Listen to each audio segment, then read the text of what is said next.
Akallabêth, the downfall of Numenor. It is said by the Eldar that men came into the world in the time of the shadow of Morgoth, and they fell swiftly under his dominion. For he sent his emissaries among them, and they listened to his evil and cunning words, and they worshipped the darkness, and yet feared it. But there were some that turned from evil, and left the lands of their kindred, and wandered ever westward.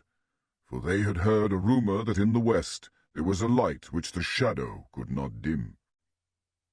The servants of Morgoth pursued them with hatred, and their ways were long and hard.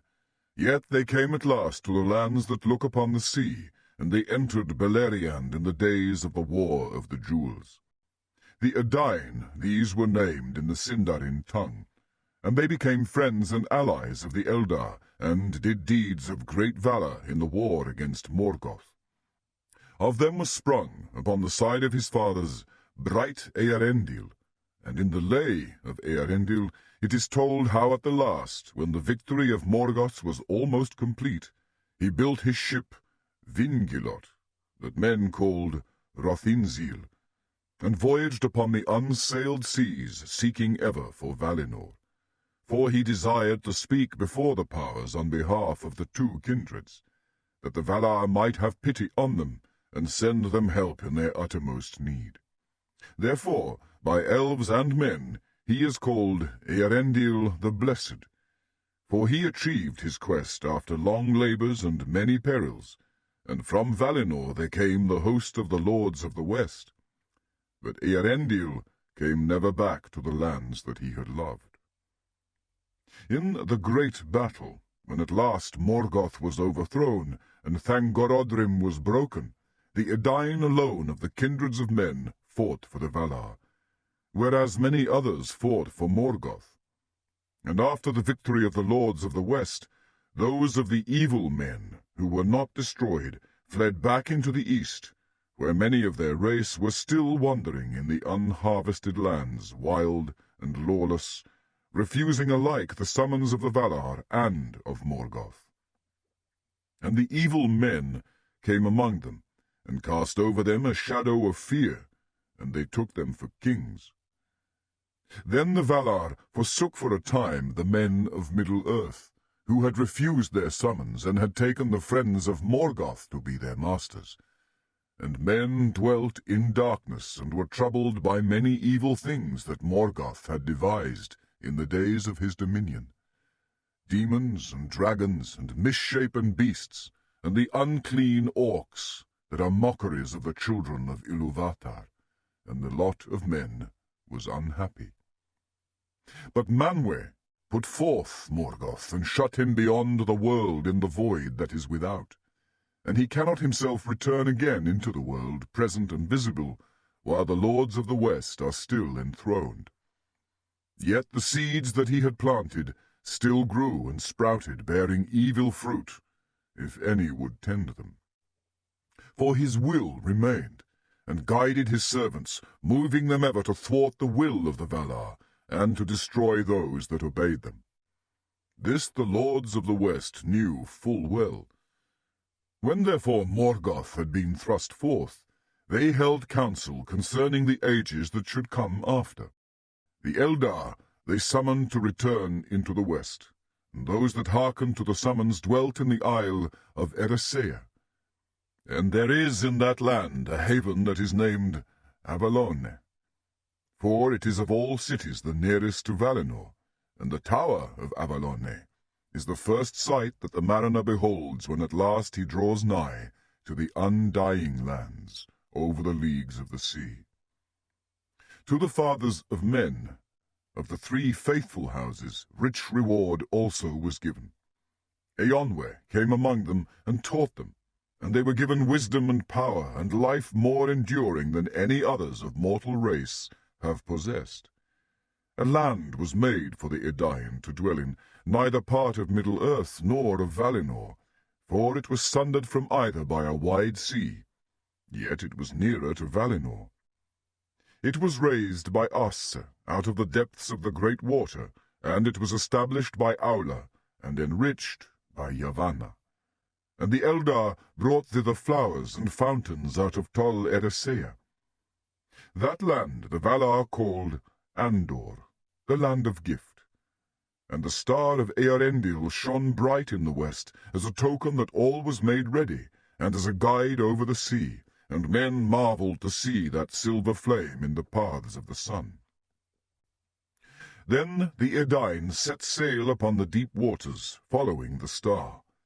And the Valar laid a peace upon the sea for many days, and sent sunlight and a sailing wind, so that the waters glittered before the eyes of the Edain like rippling glass, and the foam flew like snow before the stems of their ships. But so bright was Rothinzil that even at morning men could see it glimmering in the west, and in the cloudless night it shone alone, for no other star could stand beside it. And setting their course towards it, the Edain came at last over leagues of sea and saw afar the land that was prepared for them, Andor, the land of gift, shimmering in a golden haze. Then they went up out of the sea, and found a country fair and fruitful, and they were glad. And they called that land Elenna, which is starwards, but also Anadune, which is westerness, Numenor, in the high Eldarin tongue. This was the beginning of that people that in the grey elven speech are called the Dunedain, the Númenóreans, kings among men. But they did not thus escape from the doom of death that Iluvatar had set upon all mankind, and they were mortal still, though their years were long, and they knew no sickness ere the shadow fell upon them. Therefore they grew wise and glorious, and in all things more like to the firstborn than any other of the kindreds of men. And they were tall, taller than the tallest of the sons of Middle-earth, and the light of their eyes was like the bright stars. But their numbers increased only slowly in the land, for though daughters and sons were born to them, fairer than their fathers, yet their children were few. Of old the chief city and haven of Númenor was in the midst of its western coasts, and it was called Andunia, because it faced the sunset. But in the midst of the land was a mountain tall and steep, and it was named the Meneltarma, the Pillar of Heaven, and upon it was a high place that was hallowed to Eru Iluvatar, and it was open and unroofed, and no other temple or fane was there in the land of the Numenoreans. At the feet of the mountain were built the tombs of the kings, and hard by upon a hill was Armenelos, fairest of cities, and there stood the tower and the citadel that was raised by Elros, son of Eärendil, whom the Valar appointed to be the first king of the Dunedain. Now Elros and Elrond his brother were descended from the three houses of the Edain, but in part also both from the Eldar and the Maiar. For Idril of Gondolin and Luthien, daughter of Melian, were their foremothers. The Valar indeed may not withdraw the gift of death which comes to men from Iluvatar, but in the matter of the half-elven, Iluvatar gave to them the judgment, and they judged that to the sons of Eärendil should be given choice of their own destiny. And Elrond chose to remain with the firstborn, and to him the life of the firstborn was granted. But to Elros, who chose to be a king of men, still a great span of years was allotted, many times that of the men of Middle-earth. And all his line, the kings and lords of the royal house, had long life, even according to the measure of the Numenóreans. But Elros lived 500 years, and ruled the Numenóreans 400 years and 10. Thus the years passed, and while Middle-earth went backward and light and wisdom faded, the Dunedain dwelt under the protection of the Valar, and in the friendship of the Eldar, and they increased in stature both of mind and body. For though this people used still their own speech, their kings and lords knew and spoke also the elven tongue, which they had learned in the days of their alliance, and thus they held converse still with the Eldar, whether of Eressëa or of the westlands of Middle-earth. And the lore-masters among them learned also the high Eldarin tongue of the Blessed Realm, in which much story and song was preserved from the beginning of the world. And they made letters and scrolls and books, and wrote in them many things of wisdom and wonder in the high tide of their realm, of which all is now forgot. So it came to pass that, beside their own names, all the lords of the Númenóreans had also Eldarin names, and alike with the cities and fair places that they founded in Numenor, and on the shores of the hither lands. For the Dunedain became mighty in crafts, so that if they had had the mind, they could easily have surpassed the evil kings of Middle-earth in the making of war and the forging of weapons. But they were become men of peace. Above all arts they nourished shipbuilding and sea-craft, and they became mariners whose like shall never be again, since the world was diminished. And voyaging upon the wide seas was the chief feat and adventure of their hardy men in the gallant days of their youth. But the lords of Valinor forbade them to sail so far westward that the coasts of Númenor could no longer be seen.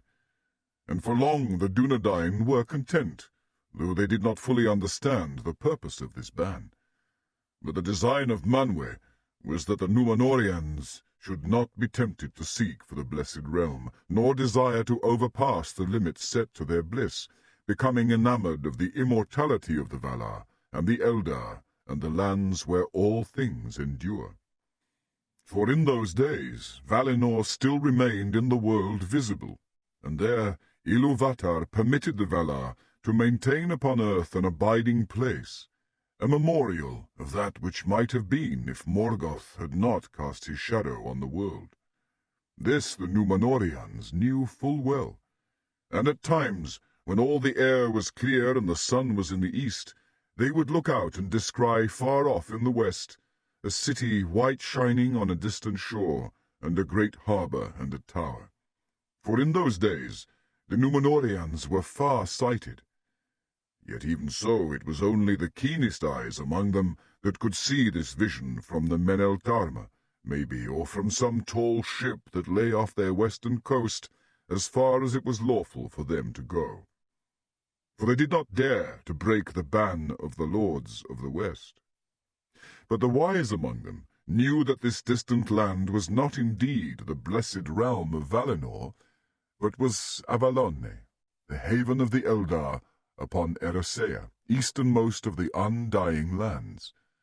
And thence at times the firstborn still would come sailing to Numenor in oarless boats as white birds flying from the sunset. And they brought to Numenor many gifts, birds of song and fragrant flowers, and herbs of great virtue. And a seedling they brought of Celeborn, the white tree that grew in the midst of Eressëa, and that was in its turn a seedling of Galathilion, the tree of Tuna, the image of Telperion that Yavanna gave to the Eldar in the Blessed Realm.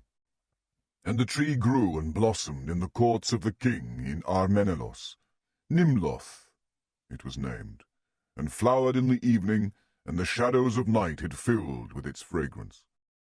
Thus it was that because of the ban of the Valar, the voyages of the Dunedain in those days went ever eastward and not westward, from the darkness of the north to the heats of the south, and beyond the south to the nether darkness. And they came even into the inner seas, and sailed about Middle-earth, and glimpsed from their high prows the gates of morning in the east. And the Dunedain came at times to the shores of the great lands, and they took pity on the forsaken world of Middle-earth, and the lords of Numenor set foot again upon the western shores in the dark years of men, and none yet dared to withstand them. For most of the men of that age that sat under the shadow were now grown weak and fearful. And coming among them, the Númenóreans taught them many things. Corn and wine they brought, and they instructed men in the sowing of seed and the grinding of grain, in the hewing of wood and the shaping of stone, and in the ordering of their life, such as it might be in the lands of swift death and little bliss. Then the men of Middle-earth were comforted, and here and there upon the western shores the houseless woods drew back, and men shook off the yoke of the offspring of Morgoth, and unlearned their terror of the dark. And they revered the memory of the tall sea kings, and when they had departed they called them gods, hoping for their return. For at that time the Númenóreans dwelt never long in Middle-earth, nor made there as yet any habitation of their own. Eastward they must sail, but ever west their hearts returned. Now this yearning grew ever greater with the years, and the Númenóreans began to hunger for the undying city that they saw from afar, and the desire of everlasting life, to escape from death, and the ending of delight grew strong upon them. And ever as their power and glory grew greater, their unquiet increased. For though the Valar had rewarded the Dunedain with long life, they could not take from them the weariness of the world that comes at last, and they died, even their kings of the seed of Eärendil, and the span of their lives was brief in the eyes of the Eldar. Thus it was that a shadow fell upon them, in which maybe the will of Morgoth was at work that still moved in the world.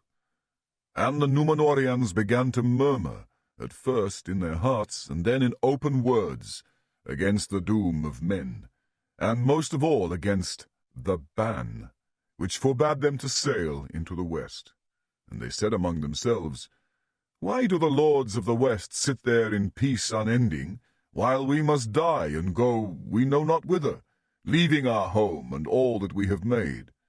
And the Eldar die not, even those that rebelled against the lords. And since we have mastered all seas, and no water is so wild or so wide that our ships cannot overcome it, why should we not go to Avalone, and greet there our friends?" And some there were who said, "Why should we not go even to Aman, and taste there, were it but for a day, the bliss of the powers? Have we not become mighty among the people of Arda?" The Eldar reported these words to the Valar, and Manwë was grieved, seeing a cloud gather on the noontide of Númenor.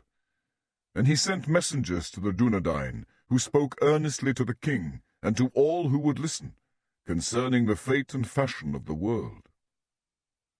"The doom of the world," they said, "one alone can change, who made it.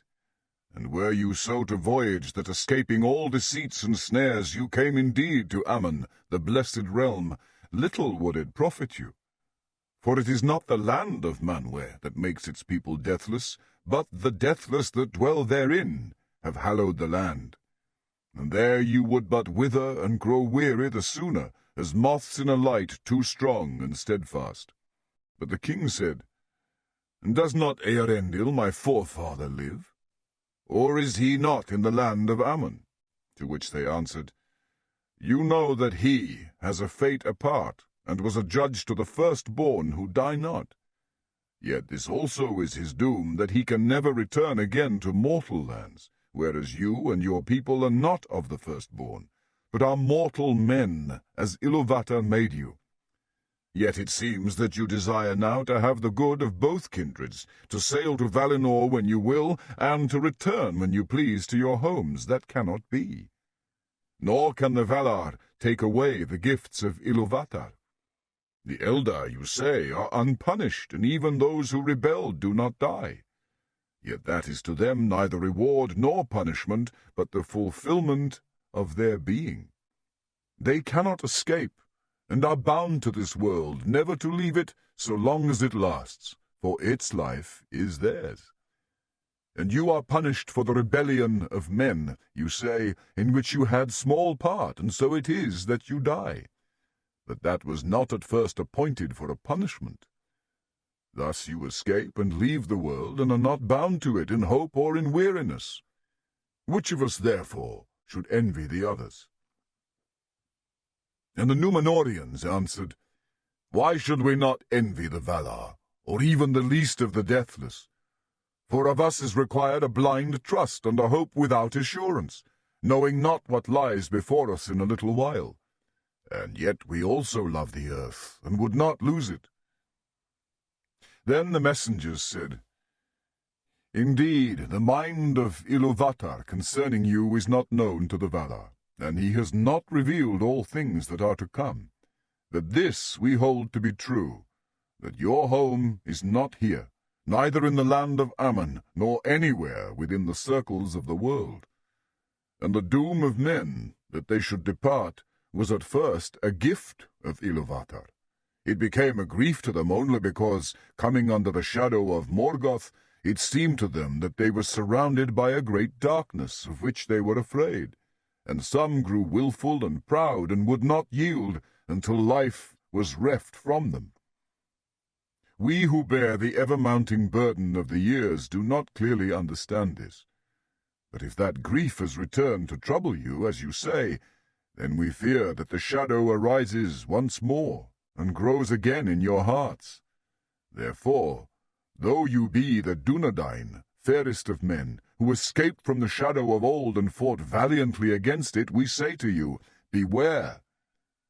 The will of Eru may not be gainsaid, and the Valar bid you earnestly not to withhold the trust to which you are called, lest soon it become again a bond by which you are constrained. Hope rather that in the end even the least of your desires shall have fruit. The love of Arda was set in your hearts by Iluvatar, and he does not plant to no purpose. None the less, many ages of men unborn may pass ere that purpose is made known, and to you it will be revealed, and not to the Valar. These things took place in the days of Tar-Ciryatan, the shipbuilder, and of Tar-Atanamir, his son. And they were proud men, eager for wealth, and they laid the men of Middle-earth under tribute, taking now rather than giving. It was to Tar-Atanamir that the messengers came, and he was the 13th king, and in his day the realm of Numenor had endured for more than 2,000 years, and was come to the zenith of its bliss, if not yet of its power. But Atanamir was ill-pleased with the counsel of the messengers, and gave little heed to it, and the greater part of his people followed him. For they wished still to escape death in their own day, not waiting upon hope. And Atanamir lived to a great age, clinging to his life beyond the end of all joy. And he was the first of the Numenoreans to do this, refusing to depart until he was witless and unmanned, and denying to his son the kingship at the height of his days. For the lords of Numenor had been wont to wed late in their long lives, and to depart and leave the mastery to their sons when these were come to full stature of body and mind. Then Tar-Ancalimon, son of Atanamir, became king, and he was of like mind, and in his day the people of Numenor became divided. On the one hand was the greater party, and they were called the king's men, and they grew proud and were estranged from the Eldar and the Valar. And on the other hand was the lesser party, and they were called the Elendili, the elf friends. For though they remained loyal indeed to the king and the house of Elros, they wished to keep the friendship of the Eldar, and they hearkened to the counsel of the lords of the West. None the less, even they, who named themselves the Faithful, did not wholly escape from the affliction of their people, and they were troubled by the thought of death. Thus the bliss of Westerness became diminished. But still its might and splendor increased. For the kings and their people had not yet abandoned wisdom, and if they loved the Valar no longer, at least they still feared them. They did not dare openly to break the ban, or to sail beyond the limits that had been appointed. Eastward still they steered their tall ships. But the fear of death grew ever darker upon them, and they delayed it by all means that they could, and they began to build great houses for their dead, while their wise men labored unceasingly to discover, if they might, the secret of recalling life, or at the least of the prolonging of men's days. Yet they achieved only the art of preserving incorrupt the dead flesh of men, and they filled all the land with silent tombs, in which the thought of death was enshrined in the darkness. But those that lived turned the more eagerly to pleasure and revelry, desiring ever more goods and more riches. And after the days of Tar-Ancalimon, the offering of the first fruits to Eru was neglected, and men went seldom any more to the Hallow upon the heights of Men-el-Tarma in the midst of the land. Thus it came to pass in that time that the Númenóreans first made great settlements upon the west shores of the ancient lands. For their own land seemed to them shrunken, and they had no rest or content therein. And they desired now wealth and dominion in Middle-earth, since the west was denied. Great harbours and strong towers they made, and there many of them took up their abode. But they appeared now rather as lords and masters and gatherers of tribute than as helpers and teachers. And the great ships of the Númenóreans were borne east on the winds, and returned ever laden, and the power and majesty of their kings were increased, and they drank, and they feasted, and they clad themselves in silver and gold. In all this the elf-friends had small part. They alone came now ever to the north and the land of Gil-galad, keeping their friendship with the elves, and lending them aid against Sauron. And their haven was Pelagir, above the mouths of Anduin the Great. But the king's men sailed far away to the south, and the lordships and strongholds that they made have left many rumours in the legends of men. In this age, as is elsewhere told, Sauron arose again in Middle-earth, and grew, and turned back to the evil in which he was nurtured by Morgoth, becoming mighty in his service. Already in the days of Tar-Minastir, the 11th king of Numenor, he had fortified the land of Mordor, and had built there the tower of Barad-dûr. And thereafter he strove ever for the dominion of Middle-earth, to become a king over all kings, and as a god unto men. And Sauron hated the Númenóreans, because of the deeds of their fathers and their ancient alliance with the Elves, and allegiance to the Valar. Nor did he forget the aid that Tar-Minastir had rendered to Gil-galad of old, in that time when the One Ring was forged, and there was war between Sauron and the Elves in Eriador. Now he learned that the kings of Numenor had increased in power and splendor, and he hated them the more, and he feared them, lest they should invade his lands, and wrest from him the dominion of the east.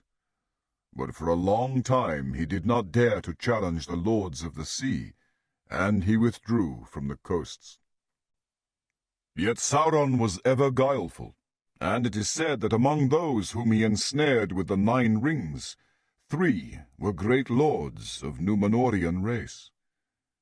And when the Olyri arose that were the Ring-wraiths, his servants, and the strength of his terror and mastery over men had grown exceedingly great, he began to assail the strong places of the Numenorians upon the shores of the sea.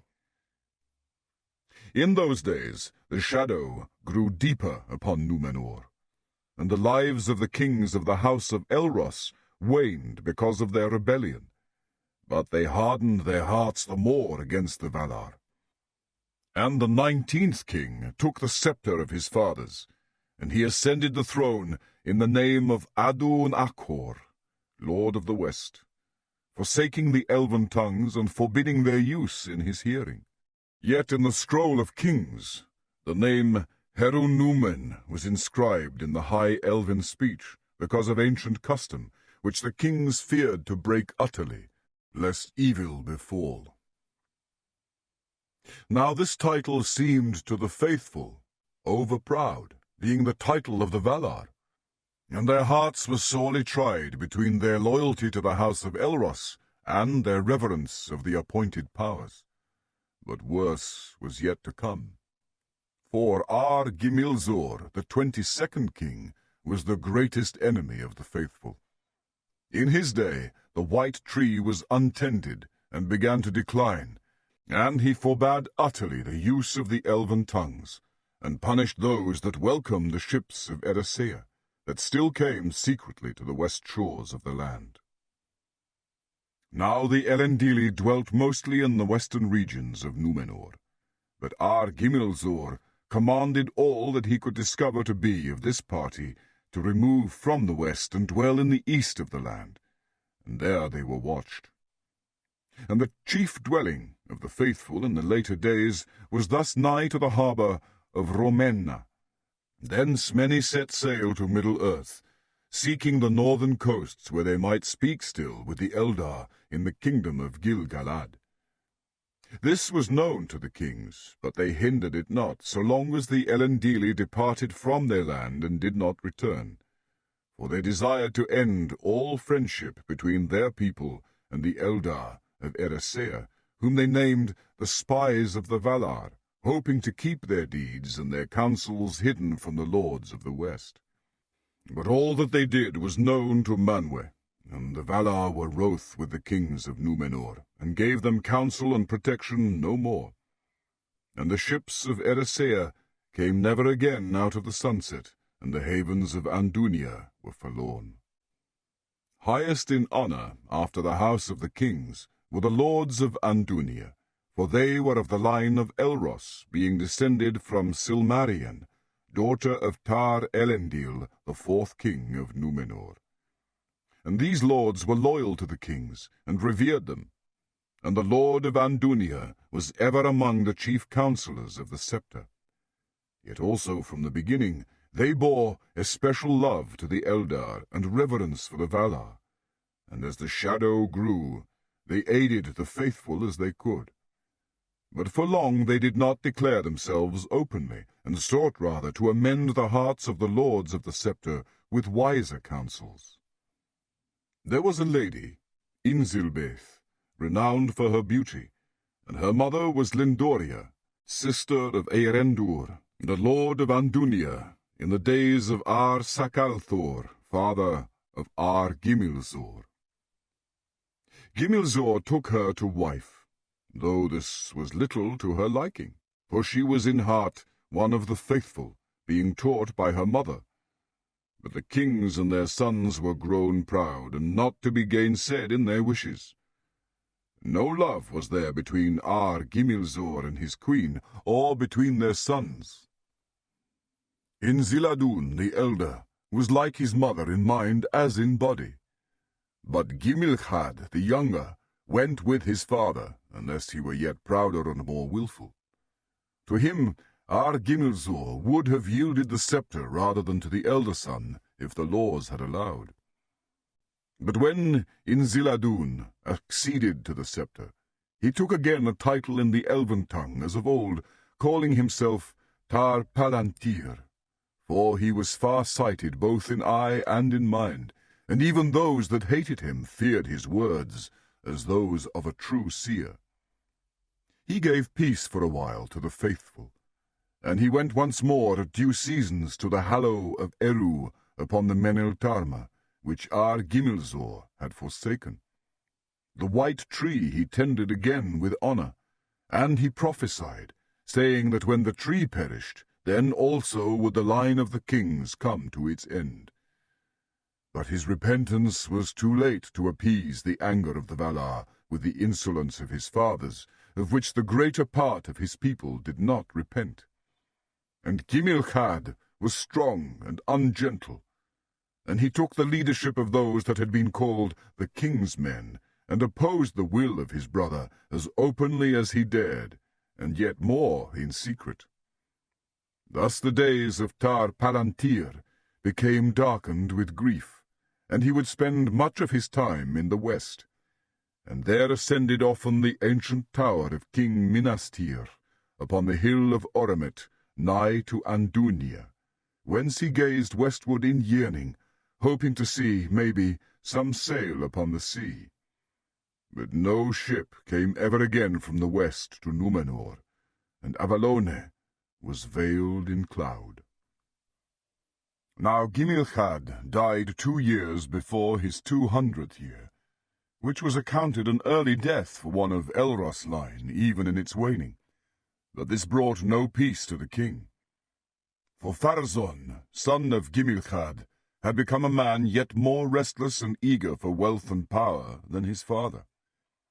He had fared often abroad as a leader in the wars that the Númenóreans made then in the coastlands of Middle-earth, seeking to extend their dominion over men, and thus he had won great renown as a captain both by land and by sea.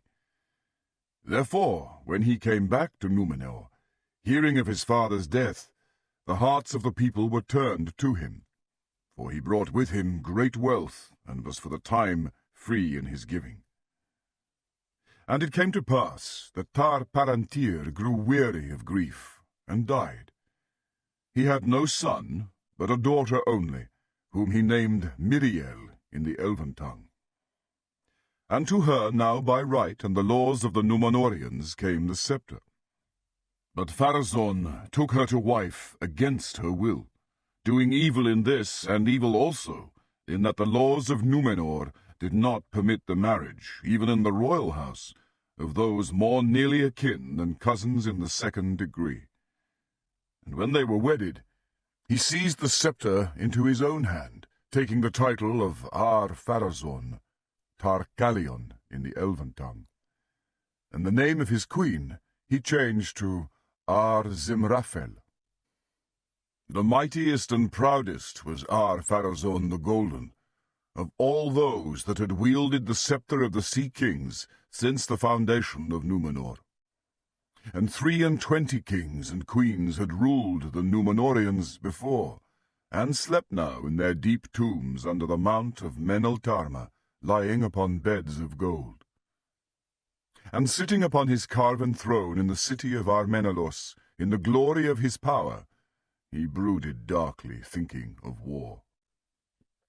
For he had learned in Middle-earth of the strength of the realm of Sauron, and of his hatred of westerness.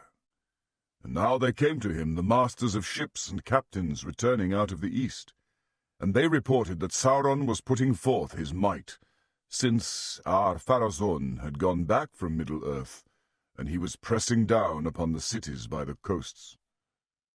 And he had taken now the title of King of Men, and declared his purpose to drive the Númenóreans into the sea, and destroy even Numenor, if that might be. Great was the anger of Ar-Pharazôn at these tidings, and as he pondered long in secret, his heart was filled with the desire of power unbounded, and the sole dominion of his will. And he determined, without counsel of the Valar, or the aid of any wisdom but his own, that the title King of Men he would himself claim, and would compel Sauron to become his vassal and his servant.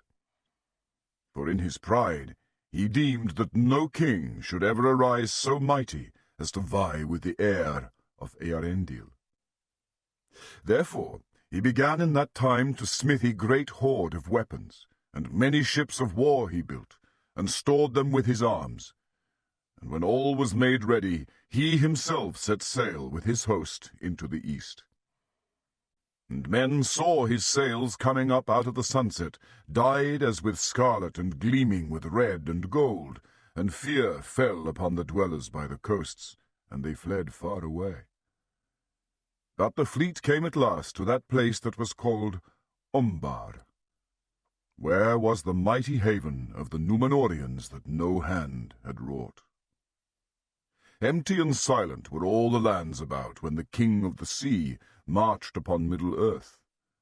For 7 days he journeyed, with banner and trumpet, and he came to a hill, and he went up, and he set there his pavilion and his throne, and he sat him down in the midst of the land, and the tents of his host were ranged all about him, blue, golden, and white, as a field of tall flowers. Then he sent forth heralds, and he commanded Sauron to come before him, and swear to him fealty. And Sauron came. Even from his mighty tower of Barad-dûr he came, and made no offer of battle. For he perceived that the power and majesty of the kings of the sea surpassed all rumour of them, so that he could not trust even the greatest of his servants to withstand them, and he saw not his time yet to work his will with the Dunedain. and he was crafty, well skilled to gain what he would by subtlety, when force might not avail. Therefore he humbled himself before Ar-Pharazôn, and smoothed his tongue, and men wondered, for all that he said seemed fair and wise. But Ar-Pharazôn was not yet deceived, and it came into his mind that, for the better keeping of Sauron, and of his oaths of fealty, he should be brought to Numenor, there to dwell as a hostage for himself and all his servants in Middle-earth. To this Sauron assented as one constrained, yet in his secret thought he received it gladly, for it chimed indeed with his desire. And Sauron passed over the sea, and looked upon the land of Numenor, and on the city of Ar-Menellos in the days of its glory, and he was astounded. But his heart within was filled the more with envy and hate. Yet such was the cunning of his mind and mouth, and the strength of his hidden will, that ere 3 years had passed he had become closest to the secret counsels of the king. For flattery, sweet as honey, was ever on his tongue, and knowledge he had of many things yet unrevealed to men. And seeing the favour that he had of their lord, all the counsellors began to fawn upon him, save one alone, Amandil, lord of Andunia. Then slowly a change came over the land, and the hearts of the elf friends were sorely troubled, and many fell away out of fear. And although those that remained still called themselves the faithful, their enemies named them rebels. For now, having the ears of men, Sauron with many arguments gainsaid all that the Valar had taught, and he bade men think that in the world, in the east and even in the west, there lay yet many seas and many lands for their winning, wherein was wealth uncounted. And still, if they should at the last come to the end of those lands and seas, beyond all lay the ancient darkness. And out of it the world was made, for darkness alone is worshipful, and the Lord thereof may yet make other worlds to be gifts to those that serve him, so that the increase of their power shall find no end. And Ar-Pharazôn said, Who is the Lord of the darkness? Then behind locked doors Sauron spoke to the king, and he lied, saying, It is he whose name is not now spoken. For the Valar have deceived you concerning him, putting forward the name of Eru, a phantom devised in the folly of their hearts, seeking to enchain men in servitude to themselves, for they are the oracle of this Eru, which speaks only what they will. But he that is their master shall yet prevail, and he will deliver you from this phantom, and his name is Melkor, Lord of all, giver of freedom, and he shall make you stronger than they. Then Ar-Pharazôn the king turned back to the worship of the dark, and of Melkor, the lord thereof, at first in secret, but ere long openly, and in the face of his people. And they for the most part followed him. Yet there dwelt still a remnant of the faithful, as has been told, at Rhomenna, and in the country near, and other few there were here and there in the land. The chief among them, to whom they looked for leading and courage in evil days, was Amandil, counsellor of the king, and his son Elendil, whose sons were Isildur and Anarion, then young men by the reckoning of Numenor. Amandil and Elendil were great ship captains, and they were of the line of Elros Tar-Minastir, though not of the ruling house, to whom belonged the crown and the throne in the city of Ar-Menellos. In the days of their youth together, Amandil had been dear to Pharazôn, and though he was of the elf friends, he remained in his council until the coming of Sauron. Now he was dismissed, for Sauron hated him above all others in Numenor, But he was so noble, and had been so mighty a captain of the sea, that he was still held in honor by many of the people, and neither the king nor Sauron dared to lay hands on him, as yet. Therefore Amandil withdrew to Rhomenna, and all that he trusted still to be faithful he summoned to come thither in secret, for he feared that evil would now grow apace, and all the elf friends were in peril. And so it soon came to pass. For the Meneltarma was utterly deserted in those days, and though not even Sauron dared to defile the high place, yet the king would let no man, upon pain of death, ascend to it, not even those of the faithful who kept Iluvatar in their hearts. And Sauron urged the king to cut down the white tree, Nimloth the Fair, that grew in his courts, for it was a memorial of the Eldar and of the light of Valinor.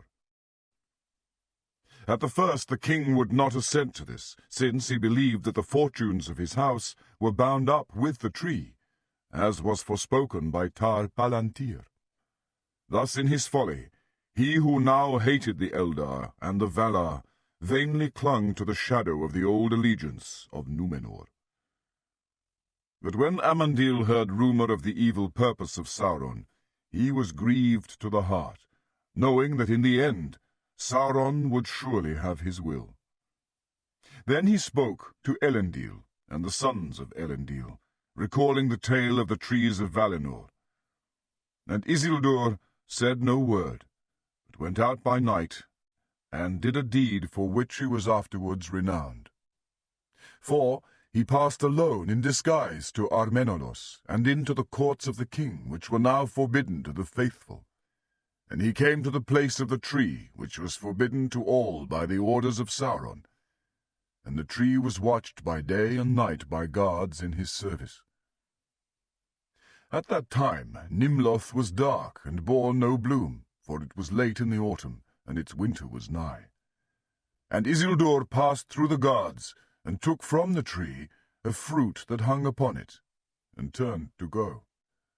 But the guard was aroused, and he was assailed, and fought his way out, receiving many wounds, and he escaped. And because he was disguised, it was not discovered who had laid hands on the tree. But Isildur came at last hardly back to Rhomenna, and delivered the fruit to the hands of Amandil, ere his strength failed him. Then the fruit was planted in secret, and it was blessed by Amandil, and a shoot arose from it, and sprouted in the spring. But when its first leaf opened, then Isildur, who had lain long and come near to death, arose, and was troubled no more by his wounds.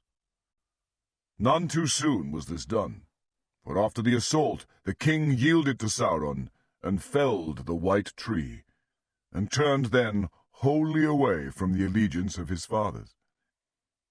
But Sauron caused to be built upon the hill, in the midst of the city of the Númenóreans, Armenelos the Golden, a mighty temple. And it was in the form of a circle at the base, and there the walls were 50 feet in thickness, and the width of the base was 500 feet across the center. And the walls rose from the ground 500 feet, and they were crowned with a mighty dome, and that dome was roofed all with silver, and rose glittering in the sun, so that the light of it could be seen afar off. But soon the light was darkened, and the silver became black. For there was an altar of fire in the midst of the temple, and in the topmost of the dome there was a louver, whence there issued a great smoke. And the first fire upon the altar Sauron kindled with the hewn wood of Nimloth. And it crackled and was consumed. But men marveled at the reek that went up from it, so that the land lay under a cloud for 7 days, until slowly it passed into the west. Thereafter the fire and smoke went up without ceasing, for the power of Sauron daily increased, and in that temple, with spilling of blood and torment and great wickedness, men made sacrifice to Melkor, that he should release them from death. And most often from among the faithful they chose their victims. yet never openly on the charge that they would not worship Melkor, the giver of freedom. Rather was cause sought against them that they hated the king, and were his rebels, or that they plotted against their kin, devising lies and poisons. These charges were for the most part false, yet those were bitter days, and hate brings forth hate. But for all this, death did not depart from the land. Rather it came sooner and more often, and in many dreadful guises. For whereas aforetime men had grown slowly old, and had laid them down in the end to sleep, when they were weary at last of the world, now madness and sickness assailed them. And yet they were afraid to die, and go out into the dark, the realm of the Lord that they had taken. And they cursed themselves in their agony. And men took weapons in those days, and slew one another, for little cause. For they were become quick to anger. And Sauron, or those whom he had bound to himself, went about the land setting man against man, so that the people murmured against the king and the lords, or against any that had aught that they had not. And the men of power took cruel revenge. Nonetheless, for long it seemed to the Númenóreans that they prospered, and if they were not increased in happiness, yet they grew more strong, and their rich men ever richer. For with the aid and counsel of Sauron they multiplied their possessions, and they devised engines, and they built ever greater ships. And they sailed now with power and armory to Middle-earth, and they came no longer as bringers of gifts, nor even as rulers, but as fierce men of war. And they hunted the men of Middle-earth, and took their goods, and enslaved them, and many they slew cruelly upon their altars. For they built in their fortresses temples and great tombs in those days, and men feared them, and the memory of the kindly kings of the ancient days faded from the world, and was darkened by many a tale of dread. Thus Ar-Pharazôn, king of the land of the star, grew to the mightiest tyrant that had yet been in the world since the reign of Morgoth, though in truth Sauron ruled all from behind the throne. But the years passed, and the king felt the shadow of death approach, as his days lengthened, and he was filled with fear and wrath. Now came the hour that Sauron had prepared and long had awaited. And Sauron spoke to the king, saying that his strength was now so great that he might think to have his will in all things, and be subject to no command or ban. And he said, "The Valar have possessed themselves of the land where there is no death, and they lie to you concerning it, hiding it as best they may, because of their avarice and their fear, lest the kings of men should wrest from them the deathless realm, and rule the world in their stead. And though, doubtless, the gift of life unending is not for all, but only for such as are worthy, being men of might and pride and great lineage, yet against all justice is it done, that this gift which is his due should be withheld from the King of Kings, Ar-Pharazôn, mightiest of the sons of earth, to whom Manwë alone can be compared, if even he. But great kings do not brook denials, and take what is their due." Then Ar-Pharazôn, being besotted, and walking under the shadow of death, for his span was drawing towards its end, hearkened to Sauron, and he began to ponder in his heart how he might make war upon the Valar. He was long preparing this design, and he spoke not openly of it, yet it could not be hidden from all. And Amandil, becoming aware of the purposes of the king, was dismayed and filled with a great dread, for he knew that men could not vanquish the Valar in war, and that ruin must come upon the world if this war were not stayed. Therefore he called his son Elendil, and he said to him, "The days are dark, and there is no hope for men, for the faithful are few. Therefore I am minded to try that counsel which our forefather Eärendil took of old, to sail into the west, be there ban or no, and to speak to the Valar, even to Manwë himself, if may be, and beseech his aid ere all is lost." "Would you then betray the king?" said Elendil. "For you know well the charge that they make against us, that we are traitors and spies, and that until this day it has been false." "If I thought that Manwë needed such a messenger," said Amandil, "I would betray the king. For there is but one loyalty from which no man can be absolved in heart for any cause. But it is for mercy upon men, and their deliverance from Sauron the Deceiver that I would plead, since some at least have remained faithful. And as for the ban, I will suffer in myself the penalty, lest all my people should become guilty. But what think you, my father, is like to befall those of your house whom you leave behind when your deed becomes known?" "It must not become known," said Amandil. "I will prepare my going in secret, and I will set sail into the east whither daily the ships depart from our havens. And thereafter, as wind and chance may allow, I will go about, through south or north, back into the west, and seek what I may find. But for you and your folk, my son, I counsel that you should prepare yourselves other ships, and put aboard all such things as your hearts cannot bear to part with. And when the ships are ready, you should lie in the haven of Rhomenna, and give out among men that you purpose, when you see your time, to follow me into the east. Amandil is no longer so dear to our kinsman upon the throne that he will grieve overmuch if we seek to depart for a season or for good. But let it not be seen that you intend to take many men, or he will be troubled because of the war that he now plots, for which he will need all the force that he may gather. Seek out the faithful that are known still to be true, and let them join you in secret if they are willing to go with you and share in your design." "And what shall that design be?" said Elendil. "To meddle not in the war, and to watch," answered Amandil.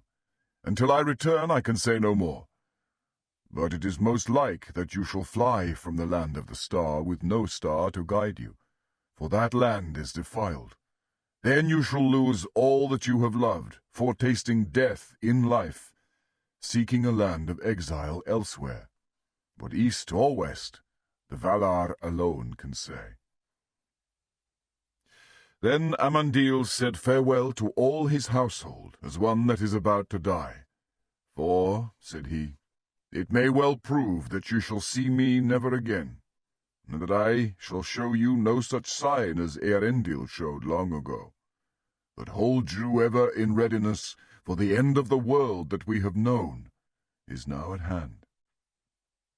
It is said that Amandil set sail in a small ship at night, and steered first eastward, and then went about and passed into the west.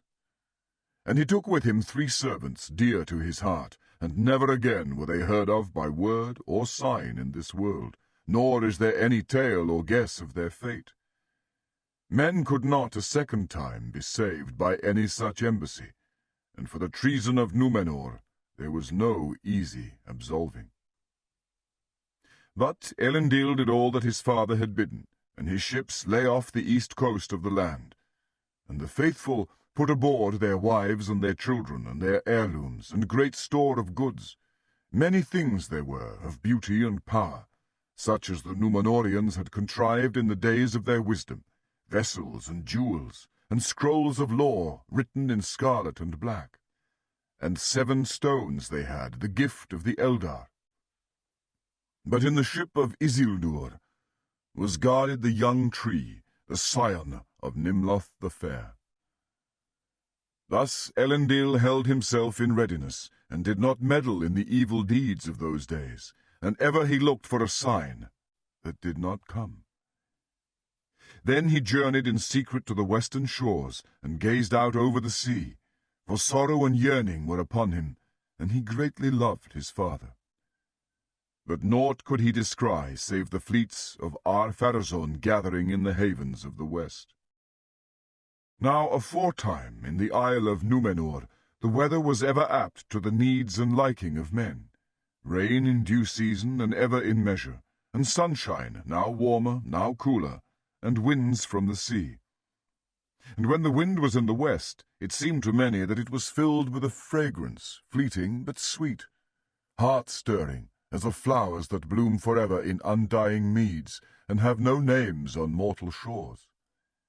But all this was now changed, for the sky itself was darkened, and there were storms of rain and hail in those days, and violent winds, and ever and anon a great ship of the Númenóreans would founder and return not to haven, though such a grief had not till then befallen them since the rising of the star.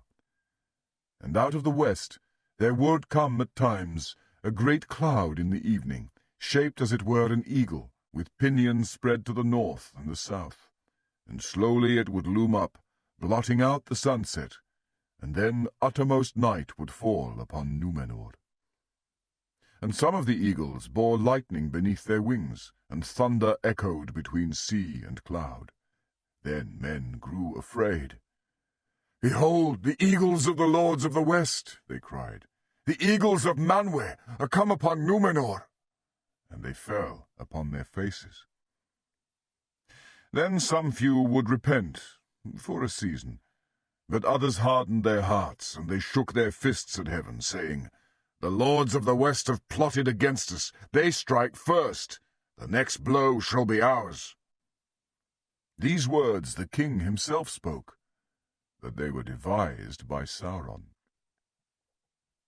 Now the lightnings increased and slew men upon the hills, and in the fields, and in the streets of the city, and a fiery bolt smote the dome of the temple, and shore it asunder, and it was wreathed in flame. But the temple itself was unshaken, and Sauron stood there upon the pinnacle, and defied the lightning, and was unharmed.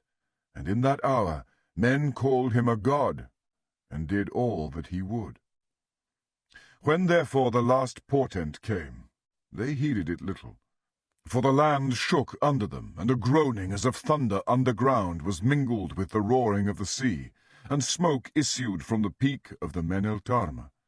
But all the more did Ar-Pharazôn press on with his armament. In that time the fleets of the Númenóreans darkened the sea upon the west of the land, and they were like an archipelago of 1,000 isles. Their masts were as a forest upon the mountains, and their sails like a brooding cloud, and their banners were golden and black, and all things waited upon the word of Ar-Pharazôn. And Sauron withdrew into the inmost circle of the temple, and men brought him victims to be burned. Then the eagles of the lords of the west came up out of the dayfall, and they were arrayed as for battle, advancing in a line the end of which diminished beyond sight. And as they came, their wings spread ever wider, grasping the sky. But the west burned red behind them, and they glowed beneath, as though they were lit with a flame of great anger, so that all Numenor was illumined as with a smouldering fire. And men looked upon the faces of their fellows, and it seemed to them that they were red with wrath. Then Ar-Pharazôn hardened his heart, and he went aboard his mighty ship, Al-Carondas, Castle of the Sea. Many oared it was, and many masted, golden and sable, and upon it the throne of Ar-Pharazôn was set. Then he did on his panoply and his crown, and let raise his standard, and he gave the signal for the raising of the anchors, and in that hour the trumpets of Numenor outrang the thunder. Thus the fleets of the Númenóreans moved against the menace of the west, and there was little wind, but they had many oars and many strong slaves to row beneath the lash. The sun went down, and there came a great silence. Darkness fell upon the land, and the sea was still, while the world waited for what should betide. Slowly the fleets passed out of the sight of the watchers in the havens, and their lights faded, and night took them, and in the morning they were gone. For a wind arose in the east, and it wafted them away, and they broke the ban of the Valar, and sailed into forbidden seas, going up with war against the deathless, to wrest from them everlasting life within the circles of the world. But the fleets of Ar-Pharazôn came up out of the deeps of the sea, and encompassed Avallone and all the isles of Eressëa.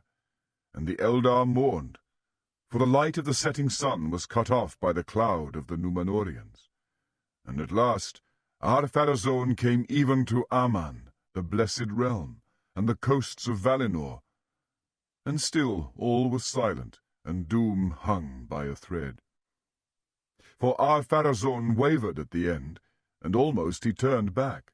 His heart misgave him when he looked upon the soundless shores, and saw Taniquetil shining whiter than snow, colder than death, silent, immutable, terrible as the shadow of the light of Ilúvatar. But pride was now his master, and at last he left his ship and strode upon the shore, claiming the land for his own, if none should do battle for it. And a host of the Numenoreans encamped in might about Tunar, whence all the Eldar had fled. Then Manwë upon the mountain called upon Ilúvatar, and for that time the Valar laid down their government of Arda. But Ilúvatar showed forth his power, and he changed the fashion of the world. And a great chasm opened in the sea between Numenor and the Deathless Lands, and the waters flowed down into it, and the noise and smoke of the cataracts went up to heaven, and the world was shaken. And all the fleets of the Númenóreans were drawn down into the abyss, and they were drowned and swallowed up forever. But Ar-Pharazôn the king, and the mortal warriors that had set foot upon the land of Aman, were buried under falling hills. There it is said that they lie imprisoned in the caves of the forgotten, until the last battle and the day of doom. But the land of Aman and Eressëa of the Eldar were taken away and removed beyond the reach of men forever. And Andor, the land of gift, Númenor of the kings, Elenor of the star of Eärendil, was utterly destroyed. For it was nigh to the east of the great rift, and its foundations were overturned, and it fell and went down into darkness, and is no more. And there is not now upon earth any place abiding where the memory of a time without evil is preserved. For Ilúvatar cast back the great seas west of Middle-earth, and the empty lands east of it, and new lands and new seas were made, and the world was diminished. For Valinor and Eressëa were taken from it into the realm of hidden things. In an hour unlooked for by men, this doom befell on the 39th day since the passing of the fleets. Then suddenly fire burst from the Men-el-Tarma, and there came a mighty wind and a tumult of the earth, and the sky reeled and the hills slid, and Numenor went down into the sea, with all its children and its wives, and its maidens and its ladies proud. And all its gardens and its halls and its towers, its tombs and its riches and its jewels and its webs, and its things painted and carven, and its laughter and its mirth and its music, its wisdom and its law, they vanished forever. And last of all, the mounting wave, green and cold and plumed with foam, climbing over the land, took to its bosom Tar-Miriel the queen, fairer than silver or ivory or pearls. Too late she strove to ascend the steep ways of the Men-el-Tarma to the holy place, for the waters overtook her, and her cry was lost in the roaring of the wind. But whether or no it were that Amandil came indeed to Valinor, and Manwë hearkened to his prayer, by grace of the Valar, Elendil and his sons and their people were spared from the ruin of that day. For Elendil had remained in Romena, refusing the summons of the king when he set forth to war, and avoiding the soldiers of Sauron that came to seize him and drag him to the fires of the temple, he went aboard his ship and stood off from the shore, waiting on the time. There he was protected by the land from the great draught of the sea that drew all towards the abyss, and afterwards he was sheltered from the first fury of the storm. But when the devouring wave rolled over the land, and Numenor toppled to its fall, then he would have been overwhelmed, and would have deemed it the lesser grief to perish. for no wrench of death could be more bitter than the loss and agony of that day. But the great wind took him, wilder than any wind that men had known, roaring from the west, and it swept his ships far away, and it rent their sails and snapped their masts, hunting the unhappy men like straws upon the water. 9 ships there were, 4 for Elendil, and for Isildur 3, and for Anarion 2. And they fled before the black gale out of the twilight of doom into the darkness of the world. And the deeps rose beneath them in towering anger, and waves like unto mountains moving with great caps of writhen snow bore them up amid the wreckage of the clouds, and after many days cast them away upon the shores of Middle-earth. And all the coasts and seaward regions of the western world suffered great change and ruin in that time. For the seas invaded the lands, and shores foundered, and ancient isles were drowned, and new isles were uplifted, and hills crumbled, and rivers were turned into strange courses. Elendil and his sons after founded kingdoms in Middle-earth, and though their lore and craft was but an echo of that which had been ere Sauron came to Numenor, yet very great it seemed to the wild men of the world. And much is said in other lore of the deeds of the heirs of Elendil in the age that came after, and of their strife with Sauron that not yet was ended. For Sauron himself was filled with great fear that the wrath of the Valar, and the doom that Eru laid upon sea and land. It was greater far than aught he had looked for, hoping only for the death of the Númenóreans and the defeat of their proud king. And Sauron, sitting in his black seat in the midst of the temple, had laughed when he heard the trumpets of Ar-Pharazôn sounding for battle. And again he had laughed when he heard the thunder of the storm. And a third time, even as he laughed at his own thought, thinking what he would do now in the world, being rid of the Edain forever, he was taken in the midst of his mirth, and his seat and his temple fell into the abyss. But Sauron was not of mortal flesh, and though he was robbed now of that shape in which he had wrought so great an evil, so that he could never again appear fair to the eyes of men, yet his spirit arose out of the deep, and passed as a shadow and a black wind over the sea, and came back to Middle-earth, and to Mordor, that was his home. There he took up again his great ring in Barad-dûr, and dwelt there, dark and silent, until he wrought himself a new guise, an image of malice and hatred made visible, and the eye of Sauron the Terrible few could endure. But these things come not into the tale of the drowning of Numenor, of which now all is told. And even the name of that land perished, and men spoke thereafter not of Elena, nor of Andor the gift that was taken away, nor of Numenor on the confines of the world.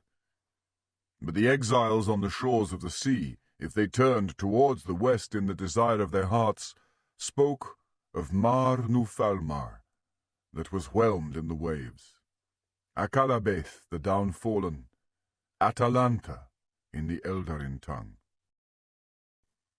Among the exiles many believed that the summit of the Men-el-Tarma, the pillar of heaven, was not drowned forever, but rose again above the waves, a lonely island lost in the great waters.